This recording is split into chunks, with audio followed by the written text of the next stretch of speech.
ఇప్పుడు కొత్తగా నేర్చుకునే పిల్లలకి ఈ కొంచెం స్టార్ట్ చేద్దాం అనుకుంటున్నాను.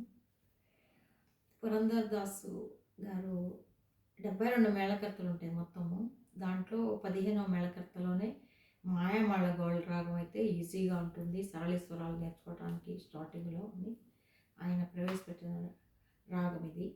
ఇది 15వ మేళకర్త. షడ్జమము శుద్ధ రిష్పం, రీ శుద్ధ రిష్పం, అంతర్గాంధారం, శుద్ధ మధ్యమం, పంచమం, శుద్ధ దళిత, కాకల నిషాదం అని వస్తాయి. మొదటి కాల దెబ్బ, చిటికెన్ వేలు, ఉంగరం వేలు, మధ్య వేలు, మళ్ళీ దెబ్బ ఊసి, దెబ్బ ఊసి, 1 2 3 4 ఇక్కడికి లఘు 4 క్రియలు, 1 2 3 4 లఘు, ఇది 4 క్రియలుగా ఉంటుంది. ఊసి, దెబ్బ ఊసి, ఇది ధృతం, మళ్ళీ ఇంకో దెబ్బ ఊసి, ఇంకో ధృతం. సో 1 0 0 వాటి గుర్తులు సంఖ్యలు 100 అనుకోండి, లేకపోతే 1 + 0 + 0. ఒకటేమో 4 అక్షరాలు, 1 2 3 4. 0 వచ్చేటప్పటికి 1 2, ఇంకో 0కి 1 2, మొత్తం కలిపి 4 2 6 2 8 అక్షరాలు వస్తాయి ఆవర్తానికి మొత్తానికి. ఈ 8 అక్షరాలు స రి గ మ ప ద ని, సా కూడా వస్తుంది, ఇంకో సా. అసలు 7 అక్షరాలే. ఈ పై సా కూడా ఉంటుంది కాబట్టి పైన సా అంటే పైన చుక్క పెట్టి ఉంటుంది, కింద సా అంటే కింద చుక్క పెట్టి ఉంటుంది. మామూలు సా అయితే మామూలుగానే ఉంటుంది అనమాట. మొదటి సాకి ఏ చుక్క ఉండదు, చివరి సాకు వచ్చినప్పుడు పైన చుక్క ఉంటుంది. మళ్ళీ అవరోహణలో వచ్చినప్పుడు పైన సా స్టార్ట్ అవుతుంది కాబట్టి అక్కడ చుక్క ఉంటుంది. అది పై స్థాయి అని అర్థం ఆ చుక్క పెడితే. సరిగమ పద నిస, సానిదప మగరిస, సరిగమ పద నిస ఆరోహణ. మళ్ళీ దిక్కుంటూ వస్తే ఇప్పుడు మెట్లెక్క సరి గ మ పద నిస ఎక్కం, మళ్ళీ దిగాలి అవరోహణ. దిగటం అంటే అవరోహణ. 1 2 3 4 5 6 7 8 9 10 10 9 8 అట్లా కిందకి రావాలి. సాని దాప మగారిస, ఆ సాకి చుక్క ఉంటుంది. ఇక్కడ స్టార్ట్ అయినప్పుడు ఉండదు, అక్కడ పైకి వెళ్ళినప్పుడు ఇంకో చుక్క ఉంటుంది అన్నమాట. అట్లా సా పా సా పా సా, ఇది శృతి. ఒక్కొక్కరికి ఒక్కొక్క శృతి ఉంటుంది, ఆ శృతిలో పాడుకోవాలి. సా ఒక్కొక్క లెటర్ అనమాట. సా రి గ మ ప ద ని సా, మళ్ళీ దాన్ని తిరగాలి. సా ని ద ప మ గ రి సా. అవి కొంచెం ముందుకు వెళ్ళిన తర్వాత మీకు బాగా అర్థమవుతుంది. రి అనేది 3 ఉంటాయి, శుద్ధరిష్పం, చతుర్రిష్పం, షట్చతురిష్పం. గాంధారాలు శుద్ధ గాంధారం, సాధారణ గాంధారం, అంతర్గాంధారం. మా వచ్చేటప్పుడు 2 ఉంటాయి, శుద్ధ మధ్యమం, ప్రతి మధ్యమం, పంచమం. సాపాలు ప్రకృతి స్వరాలు, వాటికి ఏం మార్పు ఉండదు. దా 3 మళ్ళీ శుద్ధ దైవతం, శృతి దైవతం, షట్శృతి దైవతం. నీ వచ్చేటప్పటికి శుద్ధ నిషాదం, కాయసిక నిషాదం, కాకాల నిషాదం. అట్లా ఒక్కొక్క గడిలో ఒక్కొక్క అక్షరము వస్తుంది. ఫస్ట్ 3 కాలాలు పాడతారు. ఇంకా 6 కాలాలు పాడేవాళ్ళు కూడా ఉన్నారు ఇదివరకు రోజుల్లో. 3 కాలాలు పాడతారు. 3 కాలాలు పాడినప్పుడు మొదటి కాలంలో ఒక్కొక్క అక్షరమే పాడాలి. ఇప్పుడు 7 చింతగింజలు పెట్టుకున్నాం అనుకోండి, 8 పైసా చివరిది కూడా కలిపి ఒక్కొక్క గడిలో ఒక్కొక్కటి పెట్టుకుంటూ వెళ్ళిపోతాం అనమాట. సా సా ఒక చింతగింజగా, రి ఇంకో చోట, గ మా ప ద ని సా పైన చుక్కుంటుంది. మళ్ళీ అటు నుంచి తిరిగి వచ్చేటప్పుడు సా ని ద ప మ గ రి సా, ఒక్కొక్క గడిలో ఒక్కొక్క అక్షరమే ఉంటుంది. అది పాడుతున్నాం ఇప్పుడు. అది ఇప్పుడు పాడే విధానం. ఇక్కడ 1 2 3 4 అంటే సా రి గ మా వరకు లఘువుకి వచ్చేసింది, పా దా వరకు ఇంకో ధృతం వచ్చింది, నీ సా ఇంకో ధృతం వచ్చింది. సా రి గ మా లఘువు, పా దా ధృతం, నీ సా ఇంకో ధృతం.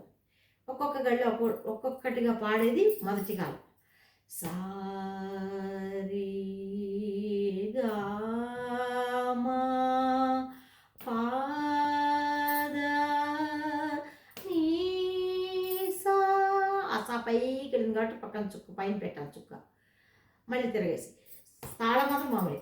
సా ని ద ప మా గ రి సా, ఇది మొదటి కాలం. మళ్ళీ ఇవే గళ్ళలో రెండు రెండు చొప్పున పెట్టుకుంటూ వచ్చాం అనుకో, మొదటి గళ్ళు ఈ రీ కూడా ఇందులోకి వచ్చేస్తుంది. సారీ, ఇంకో రెండు గమ పద నీ సా సా నీ దా ప సా నీ దా ప మా గ రే సా సరి గ మా పద నీ సా సా నీ దా ప మా గ రే సా. రెండు రెండు అక్షరాలు. సరి ఒక్క దెబ్బకి రెండు అక్షరాలు వస్తాయి రెండో కాలంలో. సరి గ మ పద నీ సా సా నీ దా ప మా గ రే సా. తాళం అదే, కాకపోతే ఇంతకుముందు 8 అక్షరాలు వచ్చినాయి, ఇప్పుడు 16 అక్షరాలు అయినాయి అవి. సరి గ మ 4 పద నీ సా 8 అక్షరాలు అయినాయి ఇక్కడికి. సా నీ దా ప 12 అయినాయి. మా గ రే సా 16 అయినాయి. అట్లా అనమాట. రెండో కాలానికి 16 వస్తాయి, ఫస్ట్ కాలానికి 8, 16, మూడో కాలానికి 32 అవుతాయి, డబుల్ అనమాట. ఒక్కొక్క గళ్ళు రెండో కాలం పాడం కదా. సరి గ మ పద నీ సా సా నీ దా ప మా గ రే సా, ఇది రెండో కాలం. మళ్ళీ ఈసారి ఒక్కొక్క గడిలో 4 అక్షరాలు వచ్చేస్తాయి. 3 రావు, బేస్ సంఖ్యలు రావు. 1, 2, 4, 8 అట్లా వస్తాయి తిరగాలంటే. మనకు 3 కాలాలు చాలు, ఎవరైనా 3 కాలాలు పాడతారు. అప్పుడు మొదటి గడిలో ఎన్ని వస్తాయి? 4 వస్తాయి. సరి గ మ పద ని సా సా ని దా ప మ గ రి సా. లఘుకే సరిపోయింది మొత్తం అంతా. కానీ మళ్ళీ తాళం పూర్తి చేయాలి కాబట్టి మళ్ళీ అంటాం. సరి గ మ పద ని సా సా ని దా ప మ గ రి సా. మూడో కాలంకి వచ్చేటప్పటికి ఒక లఘువులో మొత్తం పూర్తయిపోతుంది. మళ్ళీ 2 ధృతాల్లో మిగతా ఇంకొకసారి పాడితే సరిపోతుంది. అర్థమైంది అనుకుంటున్నాను నేను. మళ్ళీ ఒకసారి మొత్తం పాడుతున్నా. ఒక్కొక్క అక్షరం చొప్పున ఒకసారి, 2 అక్షరాలు చొప్పున ఒకసారి, 4 అక్షరాల చొప్పున ఒకసారి. క్రియకి మొత్తం ఎన్ని క్రియలు? లఘువుకి అయితే 4, ధృతానికి 2, ఇంకో ధృతానికి 2, మొత్తం కలిపి 8 అక్షరాలు. 1 అంటే లఘువు గుర్తు 1, ధృతం అంటే 0, ఇంకో ధృతం అంటే ఇంకో 0. కాబట్టి 100 గుర్తు అనేది ఆది తాళానికి గుర్తు. చతురస్ర గతి అనమాట. చతురస్రం గతులు 5 ఉన్నాయి తాళంలో. చతురస్రం అంటే 4, త్రిస్రం అంటే 3, ఒక్కొక్క 3 అక్షరాల చొప్పున వేసుకుంటారు. ఖండం అంటే 5 అక్షరాలు వస్తాయి లఘువుకి చెప్తున్నా. తర్వాత మిశ్రం అంటే 7 అక్షరాలు వస్తాయి. సంకీర్ణం అంటే 9 అక్షరాలు వస్తాయి లఘువుకి. ఇప్పుడు చూడండి, మనం మామూలుగా డ్యాన్స్ వేసేవాళ్ళు వేసుకుంటారు, తక్కిట అట్లాంటివి అంటూ ఉంటారు చూసారా, వాటిల్లో అనమాట. ఫస్ట్ త్రిస్రం అంటే తక్కిట తక్కిట తక్కిట తక్కిట తక్కిట తక్కిట తక్కిట తక్కిట, అది త్రిస్రం. చతురస్రం వచ్చాడు తక్కదిమి తక్క జండు తక్కదిమి తక్క జండు తక్కదిమి తక్క జండు తక్కదిమి తక్క జండు. ఖండం అంటే తక్క తక్కిట తక్క తక్కిట తక్క తక్కిట తక్క తక్కిట 5 అక్షరాలు వచ్చేసినాగా లఘుకి. తక్క తక్కిట 5 అక్షరాలు. తర్వాత మిశ్రం తక్కిట తక్కదిమి తక్కిట తక్కదిమి తక్కిట తక్కదిమి తక్కిట 3, 4 అనేది 7, మొత్తం 7 అక్షరాలు సరిపోయింది లఘుకి. సంకీర్ణం అంటే 9 అక్షరాలు. కాబట్టి తక్కదిమి తక్క జండుత తక్కదిమి తక్క జండుత. అర్థమైందా? 5, 9. ఇదే లఘువుకి సంబంధించిన విషయాలు అన్నమాట. ఇప్పుడు మనం చతురస్ర లఘువుకి సంబంధించి పాడుకుంటున్నాం. కాబట్టి లఘువుకి 4 అక్షరాలు, 1, 2, 3, 4, అందుకని చెప్పాల్సి వచ్చింది ఇదంతా. చతురస్ర లఘువు కాబట్టి మనం పాడేది. త్రిస్రం అయితే ఇక్కడి నుంచి ఇక్కడికే వేస్తాం, ఇది వరకే వేస్తాం. చతురస్రం కాబట్టి 1, 2, 3, 4 చతురస్ర లఘువు అంటారు దాన్ని. లఘువులు 5 రకాలు గతులు. సరే, అయితే ఇప్పుడు పాడదాం. ఒకటో కాలం పాడతాం. అబ్జర్వ్ చేయండి, ఒక్కొక్క అక్షరం వస్తుంది ఒకటో కాలంకి. సారీ గా మా పాదా గమక ఉంటుంది. దా నీ సా పైన చుక్క ఉంటుంది సాకి. మళ్ళీ దిగాలి. సా నీ దా పా మా గా రే సా. ఇది ఒకటో కాలం. ఇప్పుడు రెండు రెండు చుక్కలు కావాలి మళ్ళీ. సరి గ మ పద ని స సా ని ద ప మ గ రి స. రెండో కాలం. తర్వాత ఇది నలిగే వరకు పాడుతూనే ఉండాలి ప్రాక్టీస్ చేసి. ఇది బాగా రెండో కాలం పాడాలనుకో, సరి గ మ పద ని స సా ని ద ప మ గ రి స వచ్చే వరకు పాడుకుంటూనే ఉండాలి. తర్వాత క్వశ్చన్ వేసినప్పుడు మనం టీచర్ క్వశ్చన్ వేస్తే రెండో కాలం టక్కన రెండో కాలం పాడేయాలి. మూడో కాలం అన్నాడు అనుకో, 4 కష్టాలు చొప్పున. సరి గ మ పద ని స సా ని ద ప మ గ రి. సరి గ మ పద ని స సా ని ద ప మ గ రి. సాతో ఆపాలి. ఎప్పుడు దెబ్బతో ఆపాలి. ఇప్పుడు టీచర్ బాగా వచ్చిందనుకోండి, ఒక స్టూడెంట్ని అడిగారు అనుకోండి, అప్పుడు ఏం చేస్తారు, 4వ కాలం అనగానే టక్కున మీరు పాడేయాలి, నిద్రలోంచి లేపినా కూడా.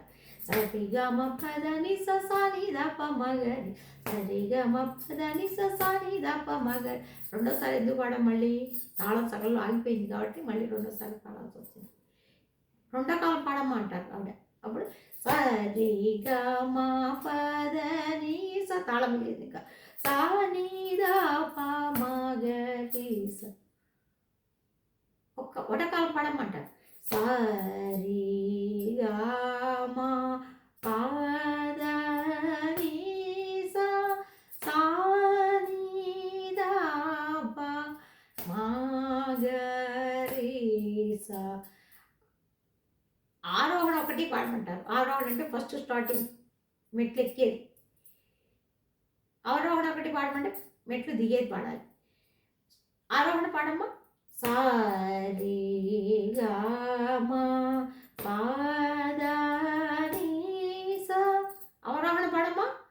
సా ని ద ప మ గ రి స. అట్లా అడగరు, ఊరికే టెస్ట్ చేస్తారనమాట. మొత్తం ఆరోహణ అవరోహణ మొత్తం పాడమ్మా. ఒకటో కాలం రెండో కాలం పాడు. సరి గ మ పద ని స సా ని ద ప మ గ రి స. మూడో కాలంలో మూడో కాలం పాడు. సరి గ మ పద ని స సా ని ద ప మ గ రి స. సరి గ మ పద ని సా ని ద ప మ గ రి స. సాతో ఆపాలి. అది ఇవాళకి మొదటి స్వరం 3 కాలాలు వచ్చినాయి. రేపటి నుంచి ఇంకా 10 ఉంటాయి ఇందులో సరళ స్వరాలు అనేవి. అంటే మెల్లిగా నేర్చుకునేవి. అరటిపండు మెల్లిగా కొంచెం కొంచెం చిన్న పిల్లలకి ఇప్పుడే కొంచెం కొంచెం పెడుతూ ఉంటారు. ఒకేసారి ఆవకాయ అన్నం పెట్టరు కదా, చిన్ని ముక్క పెడతారు అనమాట. తుత్తు అని తింటాడు వాడు. వాడికి అప్పుడే రుచి తెలుస్తుంది కూడా. అలా అనమాట మీరు కూడా కొంచెం కొంచెంగా నేర్చుకోవాలి. అది సంగతి. ఇప్పుడు తర్వాత ఉంటాయి కొన్ని, ఊరికే రుచి చూపిస్తున్నాను. రెండో స్వరం.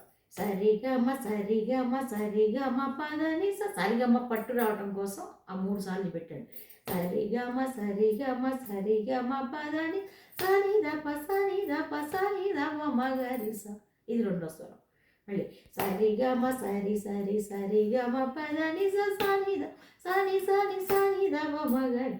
సరిగమ ప సరి సరిగమ పద ని స ని ద ప మ స ని ద ప మ గ రి. సరిగమ ప మ గ రి. సరిగమ పద ని స ని ద ప మ పద ని స ని ద ప మ గ రి. సరిగమ ప మ ద ప సరిగమ పద ని స ని ద ప మ ప గ మ స ని ద ప మ గ రి. సరిగమ స మ గ రి. సరిగమ పద ని స ని ద ప స స పద ని స ని ద ప మ గ రి. సరిగమ ప గ మ ప ప గ మ పద ని ద ప మ గ మ ప గ మ గ రి. సా ని ద ని ద ప ద ప మ ప ప గ మ పద ని ద ప మ గ మ ప గ మ గ రి. ఈ స్వరాలు 10 వస్తాయి. సరళ స్వరాలు అంటారు వీటిని. ఊరికే చెప్పాను. మొదటిది మనం ప్రాక్టీస్ చేద్దాం. రేపు మళ్ళీ చెప్పుకుంటూ వెళ్ళిపోతాం. మీరు ఇంటి దగ్గర ప్రాక్టీస్ చేసుకోండి. ఓకేనా?